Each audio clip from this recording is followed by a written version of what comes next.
Welcome home to USA Global TV and Radio, a place where dreams take flight, with authentic storytelling, diverse perspectives and meaningful conversations, where global stories unite and bridges are built beyond all borders. Discover world-class education, entertainment, hope and inspiration. Together, we're building bridges worldwide. Subscribe to our channel, USA Global TV. Download our app, USA Global TV. Be our guest or join our team. Visit usaglobaltv.com. Thanks to our founder and executive producer, Dr. Jacalyn KERBECK. Music score by Yeffy Tang from Cloud Road Music.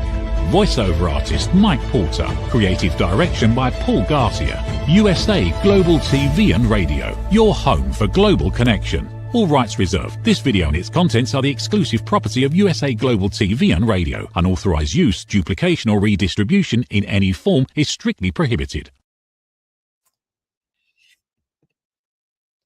You've made a decision. You're ready to move forward. You're completely and totally psyched up, and your body doesn't respond. Maybe you've decided that today you're going to start going for a walk, and you go to take a walk and it doesn't happen. Maybe you have been bedridden for a long time and you decide, I'm going to will myself to get out of this bed, and it doesn't happen.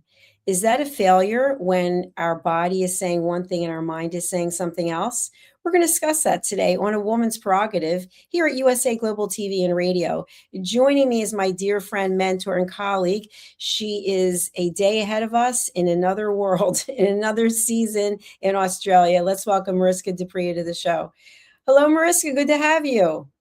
Hello. It is wonderful to be back. And I am luckily not on a different planet. Same planet, but on the other side of it. That's right. The other side of the world, which, by the way, people fly over there from the States all the time. I just had somebody speak to me at one of the conferences, the sessions, and said, hey, have you ever been to Australia? And I said, no, my friend's there. He's like, well, why haven't you gone? I said, well, it's so far. He's like, I'm going back there myself. And so we went to the airport together, and sure enough, that's where he flew back to. So I think where there's a will, there's a way. But this topic today is something that you brought up. And I think for some of us, there might be times in life when we make a commitment to do something and our body is not responding the way that we would like it to. And so therefore we can get into a dark place feeling like our body has failed us. And that can lead to circumstances that are not typically positive. So what were you thinking when you created this topic? Wow. One of the things that happens to me, and I don't know whether you've experienced this before, Dr. Jacalyn, is that sometimes from time to time, yes, I will go, I need to, I don't know, work on my business today. I have to do these certain things. And then my body doesn't want to do that. So I start to procrastinate and I do all sorts of other things. My attention doesn't want to stay with the thing that I'm busy with, whatever the process that pops up, right? So for me, it's more of a, well, where did I say yes? And didn't really check in whether I do have energy in that space at that moment. And that's why I was thinking about this topic, where my mental processing says, yes, this is ticking all the boxes. And my body's going, no, it's not ticking all my boxes. Absolutely. So with what you just described, what are your thoughts about whether or not there's something in this example, there's something inside you that doesn't actually want to do this, as opposed to your body saying, no, I don't want to. Subconsciously, there's something going on saying, I don't want to do that. Maybe I'm afraid. Maybe it's imposter syndrome. We could go on and on with possibilities, but is that something that you might consider with what you described? Well, yes, that would be something that I would consider with what I described. I also think in our society at present, in any case, from what I've observed, is we have a tendency to override ourselves a lot. Right. We are so focused on the mental processing, this makes logical sense. This has been thought through ad nauseum sometimes. that we don't really tap into ourselves. And the body's a great way of doing that, and just tapping into what is actually happening. We want to use AI for, I've had a conversation yesterday at a training for AI specifically. And one of the things that the person wanted to know was, well, how can we actually bring it into the room to analyze things in real time? Now, it's possible, right? I don't think people are quite happy with being recorded all the time yet. So it is a possibility for AI to do this. But my question is, you can already do it. You can do it. We can all do it. But we have numbed ourselves so much that we don't. So why do you want to? You are the only person between you and AI that can actually smell the rain. Why do you want AI to tell you how rain smells? Explain that to me, because I don't get it. So that, I think that's for me where I'm thinking, well, I'm saying yes, logically it makes sense. My brain is overriding all the rest of the things, and it's saying, yeah, this is a brilliant thing to do. I'm listening to all the advice out there. I'm listening to all the experts, right? But maybe my body is going, no, we're not supposed to do this. For whatever reason, I'm picking up on other signals potentially that my brain doesn't even know how to interpret, because I've switched myself off right here. There's like a valve. It's like head think, brain, body brain is like, not interested in it. So that's sort of what I'm seeing. How about you, Dr. Jacalyn? Well, I appreciate you sharing that. I think when it comes to AI, I look at it from the perspective of it saves me a lot of money from hiring people to do certain jobs.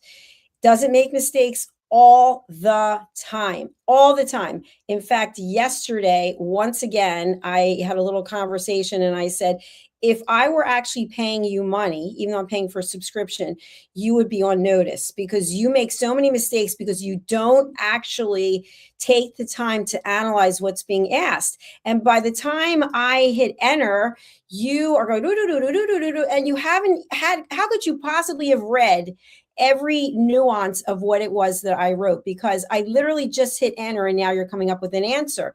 And so it wrote back to me and said, you're correct. I'm just using information that's already out there. And so I wrote, well, if I wanted to do that, I would just do it myself. So I accept the fact that there are limitations, but at the same time, AI is so good for doing task-related things. And it reminds me back when, and I've mentioned this before in reference to AI, when I was in corporate, we had a CRM program that was installed and everyone had to learn how to use it. And people who had been with the company for a long time were complaining they couldn't stand it. Why do we have to put this information in there? But the truth is, the company that employs us, they own the information. Even though we're making the sales calls and we're visiting with the clients, they're actually their clients because we're getting paid to do it. So I was more than happy to put the information in there because it made it much easier to find, and instead of going through notebooks and things. So what I'm saying to you is that maybe if you change your perspective and look at it as a tool, AI is a tool, and it's not for everything and it's not for everyone, but it sure does save time and money when it comes to doing mundane tasks. I agree. I absolutely agree. AI it's a wonderful tool. So in what I said, don't get me wrong, I'm not dishing it as I don't use it at all, right?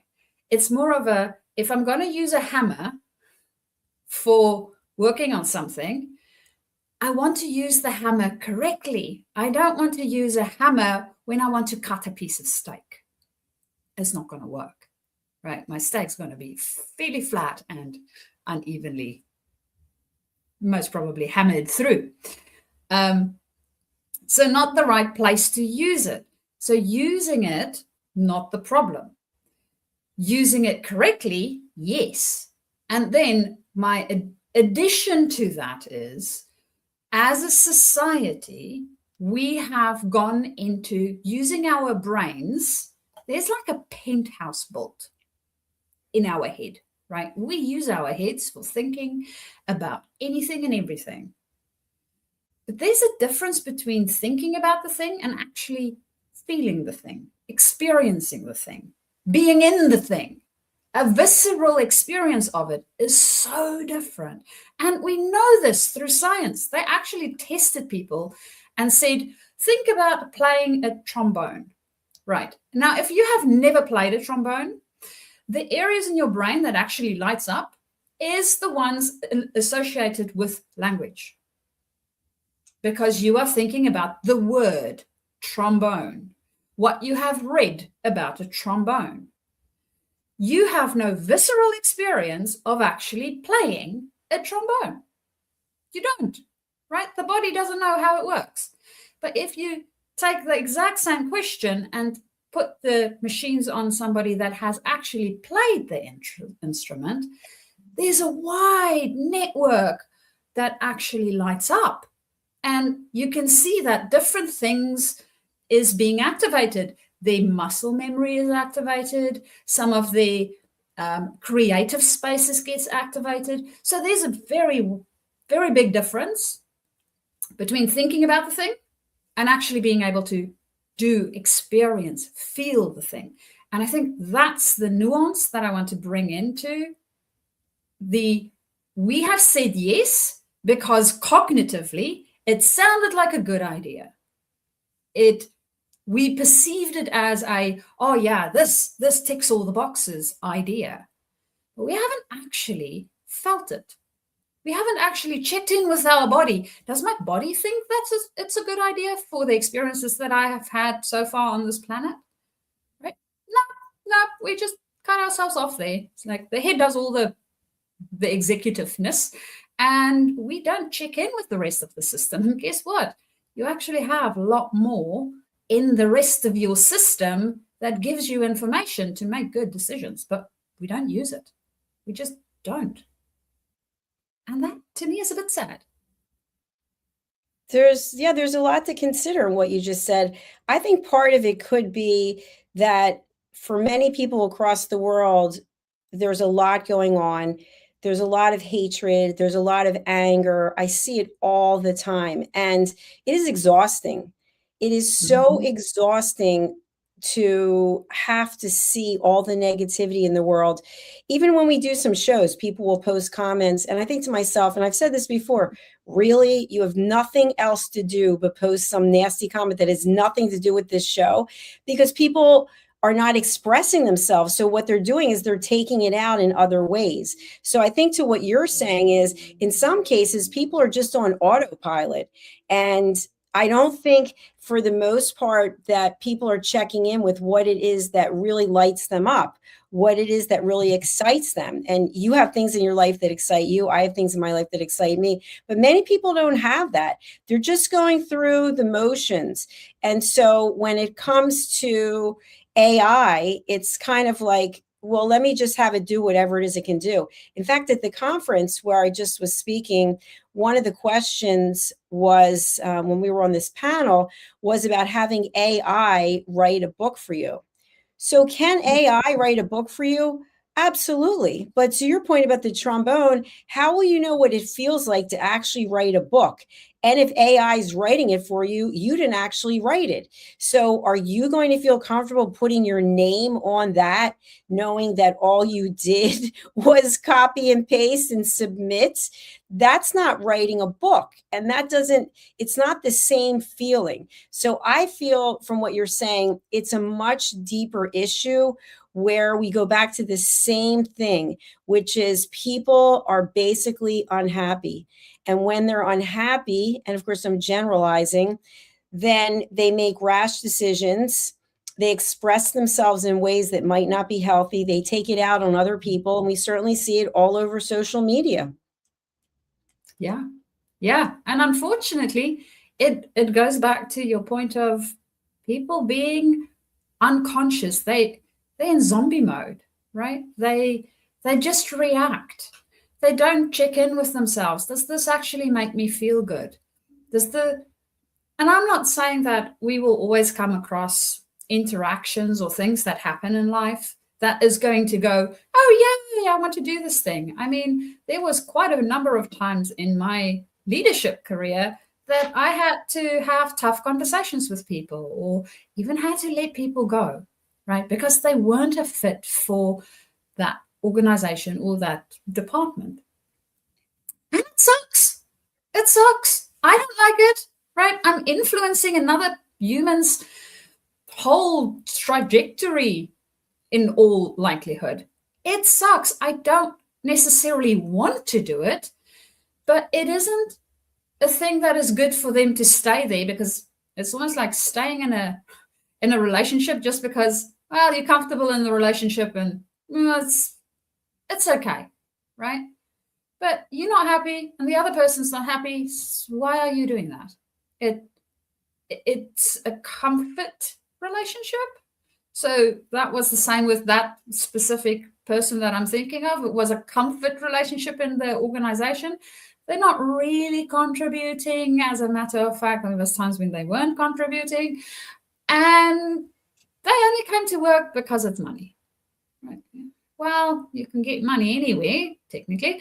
And I would much rather you enjoy what you do and go out and feel enthusiastic about it.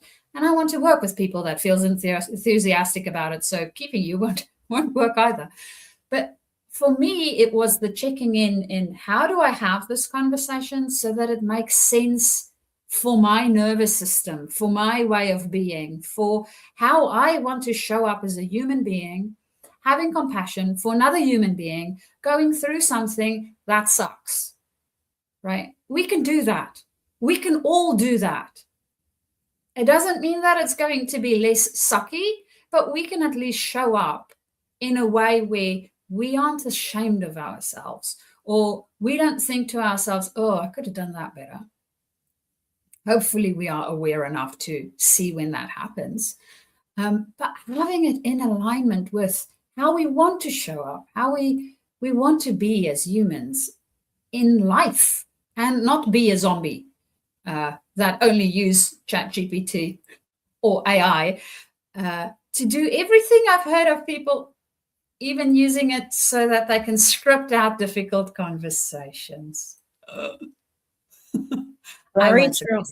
Yeah, that's very true. It's a very good point. I think it comes down to something else, which is knowing versus doing.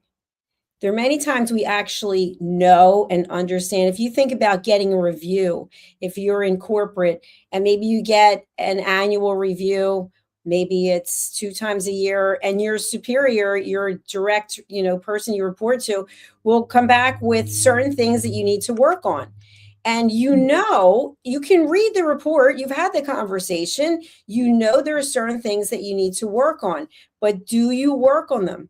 No, for the most part, most people will not work on them, because part of what we do is we think, well, I've been getting away with it for this long. Why should I bother changing now?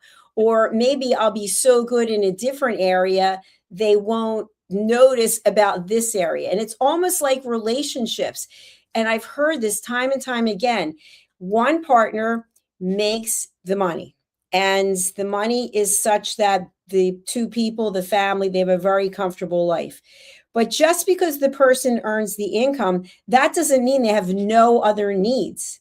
And so if you think about it, maybe you're the person who's at home and you're taking care of the house, and that's your role. Well, that doesn't mean you don't have any other needs. But yet people will say, oh, she's a homemaker. Oh, he's the one who makes the money. And we don't look at people as humans anymore. It's all about what role we're in and what the value is that it brings to us personally, as opposed to looking back at the other person and saying, okay, tell me what you need. Yeah. And being able to even express what we need, because we don't tap into what we need. No. Right? We get into a situation, then it blows up, and we sort of go, oh, crap, what now? Typically, we only start to really look and feel into what it is that we might need once the thing has blown up. Why do we need to do that? We really don't. I know, and I know for myself, that life sometimes do have to give us a bit of a push, especially when we want to be stubborn about things. I'm very guilty of that. So sometimes life does give us a push, but it's also good to learn from your mistakes. See what it is. Where do you need to level up? Where is it that you need to change the way that you interact, the way that you perceive, that might change the experiences that you have? Because we also know that we are the only one that can change our own life. Nobody else is responsible for it. No one. We are the one to change it. We are the one that needs to do the thing that needs to happen so that we can have a different type of experience, regardless the external environment, right? If we don't want to have those experiences in that environment, then remove yourself from it, or make a different type of choice, or look at it in a different way. And then the experience of it would be different. I'm thinking of my cat being bored. So he's bored, and then he throws things off the table. And he does it because he's bored. Now, if I think about it because he's bored, it's like, oh, okay, so you're bored. Let's do something so that you can't be bored. Maybe I play with him for about half an hour or so. Then he's better, right? No problem. Or I can ignore it. So I choose to ignore the fact that he's bored, and he gets more destructive. It is up to me to decide to actually see what's happening, change my perspective of it, and then take the action that I think would be helpful in that case. So I think there's a lot of times that we shun responsibility to other things outside of ourselves without really thinking about what is our own. I completely agree with you. I just had a conversation with someone who made a decision to do something and it didn't work out the way he wanted it to. And he said, it's actually not his fault.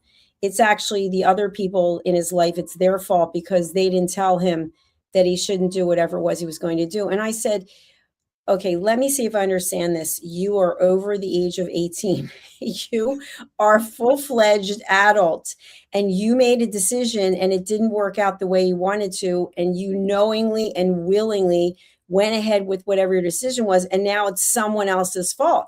And when we're looking to blame someone else, we are basically saying, I'm not responsible and I'm not accountable. And so to me, that's part of having emotional intelligence. That's part of having integrity. That's part of being an adult, is you say, you know what? I made the choice and I was wrong, because we all make mistakes. That's part of growing.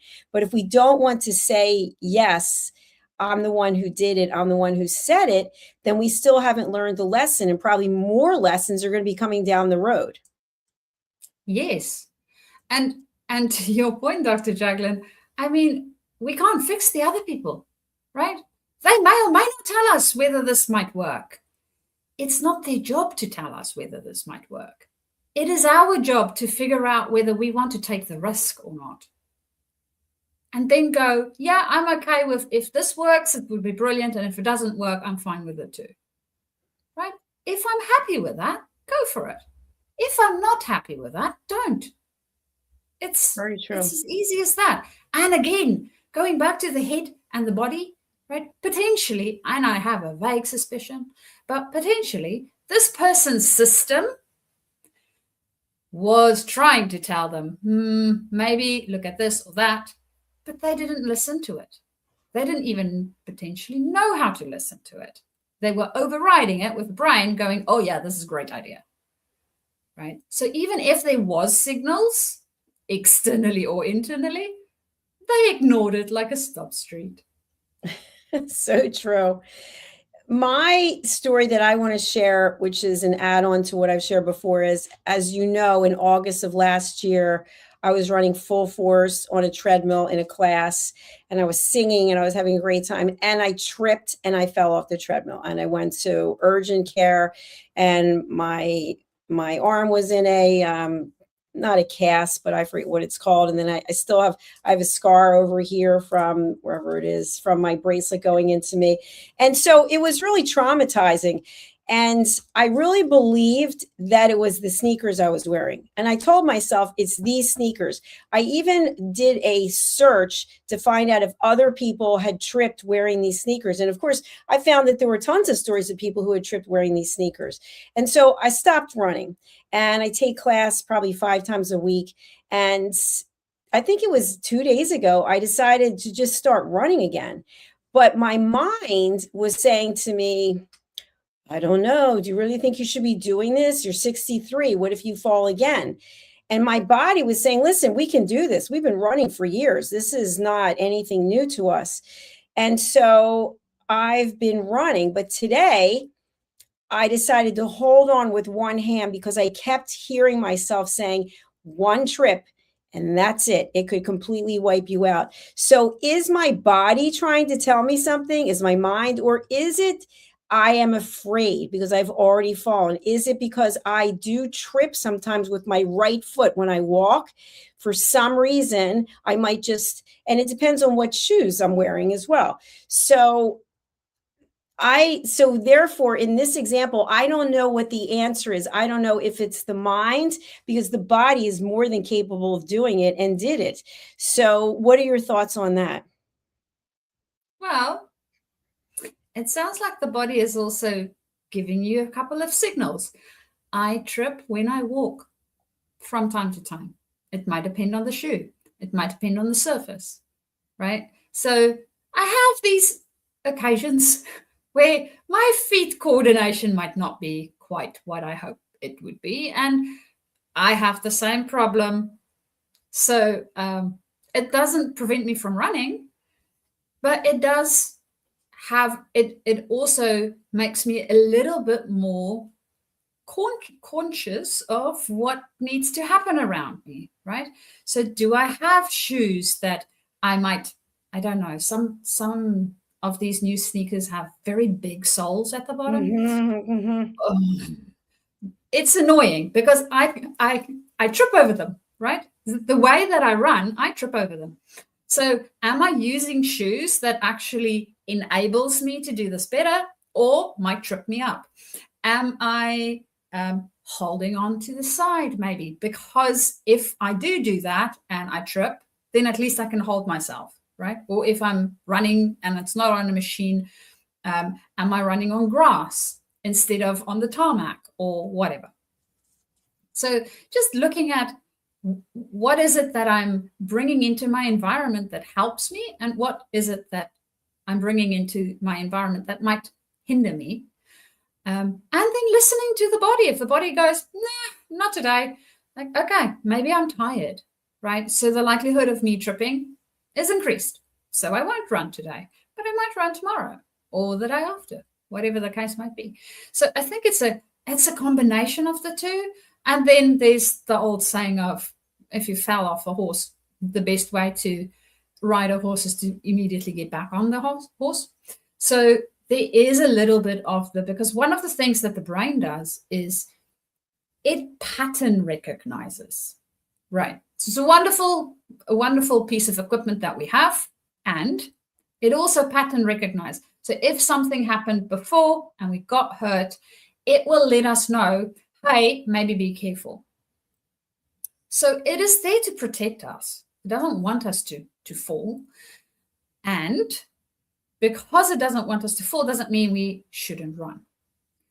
It is just okay, now I need to do a risk assessment. Potentially, Dr. Jacalyn, you mentioned having the scar because you had a bracelet on.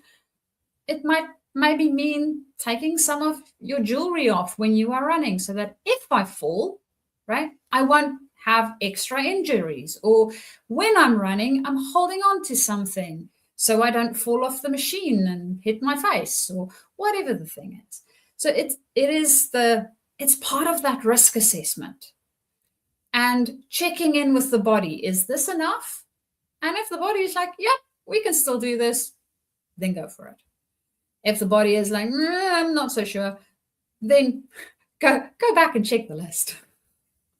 I agree with you. I think also that the other thing I want to talk about is that sometimes we talk ourselves into something, and sometimes we talk ourselves out of something. And people will use the excuse that they're not feeling up to it or they're not feeling right. But yet they say that all the time because inside there's something going on. There's something that's preventing them from saying, okay, I'm going to take this challenge. And if you think about it, if you were to do research on people who are extremely successful in the world, they take risks. And so when you take a risk, you know that it can be one of several outcomes and they might not be the best ones for you.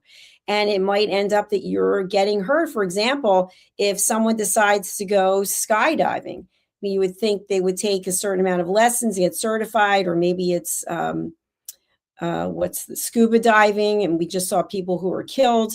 So there's a certain amount of risk in what it is that we're doing. And I think if we think the reward is high enough, we will accept the risk. So in the example of the treadmill, a treadmill is a tool, but in this case, this class is half treadmill and then half on the floor with weights.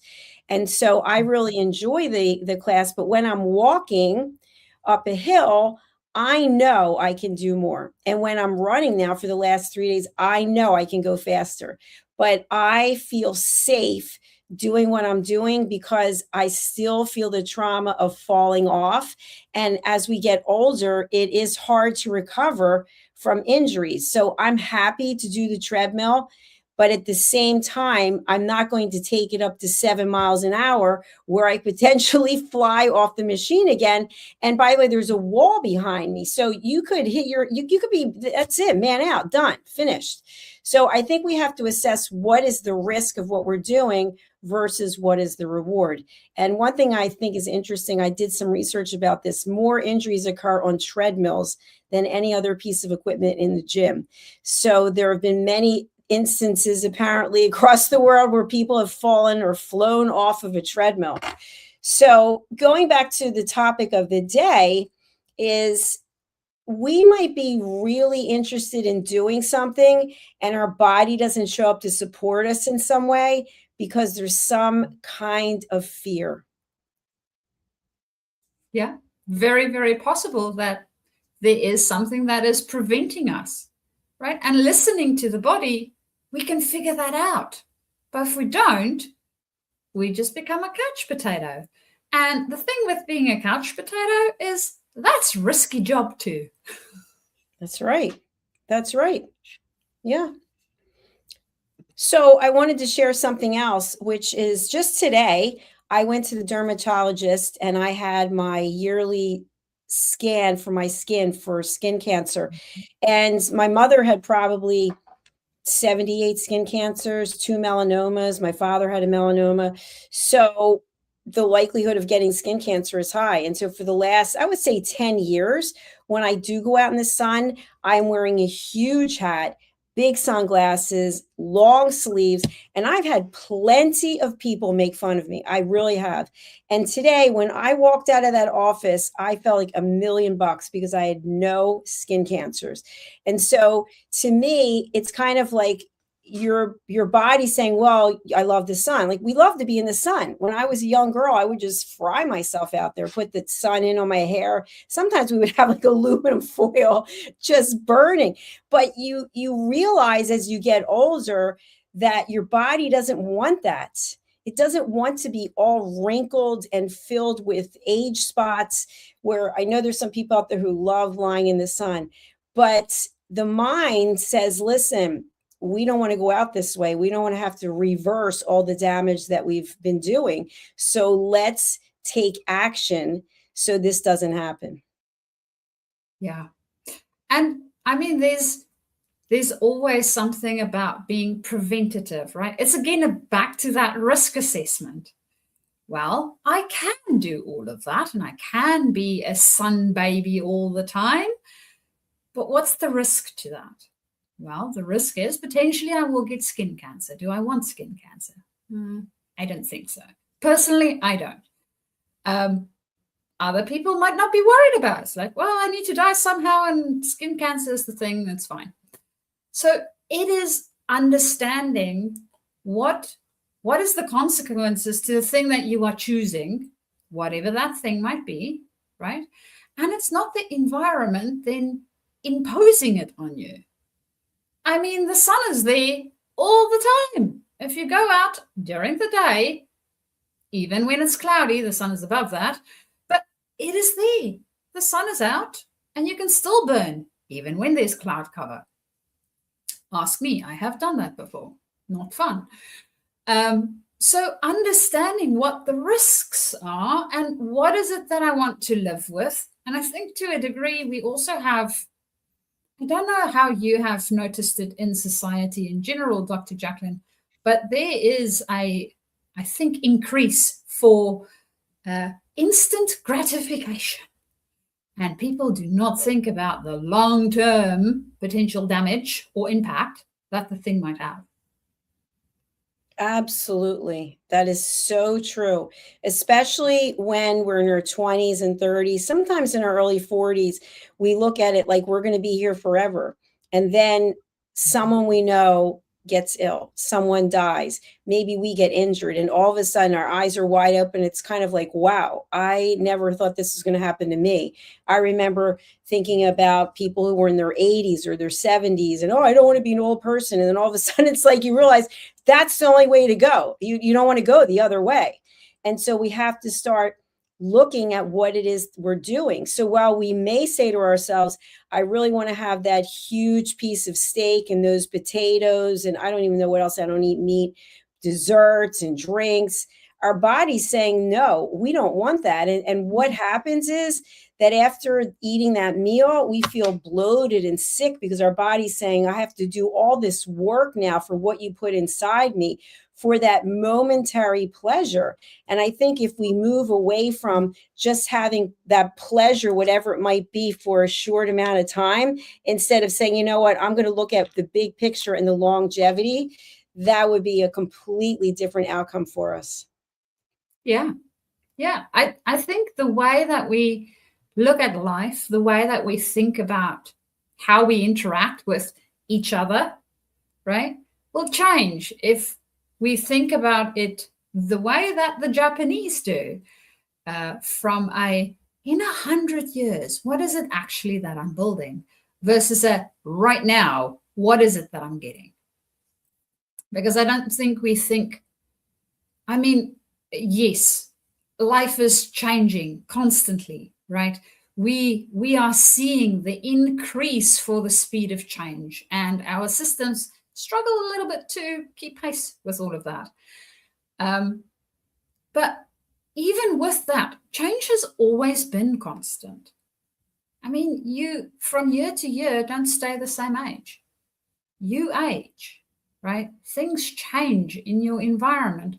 It might not happen every day and it might not be instantaneous. That's normally when we get the bigger shocks, is the more instantaneous changes.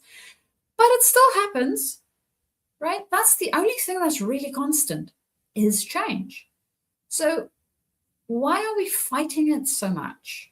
And how can we be a little bit more sustainable in the way that we potentially approach it, and think about it more as a long game instead of what I'm getting out of it right now, right this second, because that may or may not serve us. And going back to the brain might say yes, but the body, it knows that maybe we shouldn't be doing that. And it's trying very hard to tell us, but of course, we don't listen. Yes, it's very true. And I believe that our gut is our second brain. So that's where a lot of things start to take place, is internally in our intestines and our digestive system. And when we're not listening to it, trust me, for having ulcerative colitis for 35 years, there's a lot of messages there. And so we have to realize, what are we putting into our body, whether it's genetic, it's hereditary, it's environmental. We still have to take the steps. So our body is telling us something and we need to listen. And Mariska, we are moving closer and closer to the last few minutes of our program. What message would you like to leave with people today on this topic?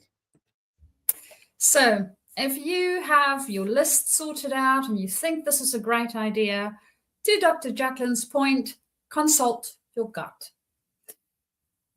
Take a bit of a gut check, right? The brain has already sorted out what it needed to sort out, but just check in with your gut. And I would also say check in with your heart, because between the both of them, your heart will tell you whether it is in value alignment for you, and your gut will tell you whether it is in the rest of the alignment for you. So check in with those two organs. I think you might think, oh yeah, but the brain is the one that does the thinking. They have actually found that there's a lot of receptors in both the heart space as well as the gut space that gives us loads and loads and loads of information. So check in with them and see what the answer is. And if you don't know how to do that, take something heavy, anything heavy around you that you can place in your hand, and just notice the weight in your hand so that you can notice your body, and then check in with them and see what comes up. And then make your decision according to the risk you are willing to take. And that is what I would say is my message for today on this topic. Thank you so much for that summation. What's a good way for people to reach you? And when people are reaching out to you, what areas do they typically fall in terms of their career or whatever their needs might be? So let's start with that question first. So typically people that I work with are going through some form of transition. I work with leaders a lot. So when leaders are going through their transitions, it might be that they've already been in their leadership space for quite some time, and they're moving up, or they feel that they're not aligned for some or other reason. They're doing the thing, they're getting the success, but it doesn't feel good, right? So the yes, no comes into that whole conversation as well. I said yes to this thing, but it doesn't feel good. You can contact me when that is the case for you. So that's typically the people that I work with within the leadership space. Or if you are in an environment, maybe you are in an organization and you guys are going through a big change that's really disruptive, I also help in those spaces. And you get hold of me via either my website or my email address. So my website is journey2discover.com. So that is JOURNEY2 discover DISCOVER.com. And my email is Mariska MARISKA @journey2 again discover.com. Or alternatively, you can also find me on LinkedIn. So on LinkedIn, it's really easy. You can send me a direct message and we can start our conversation.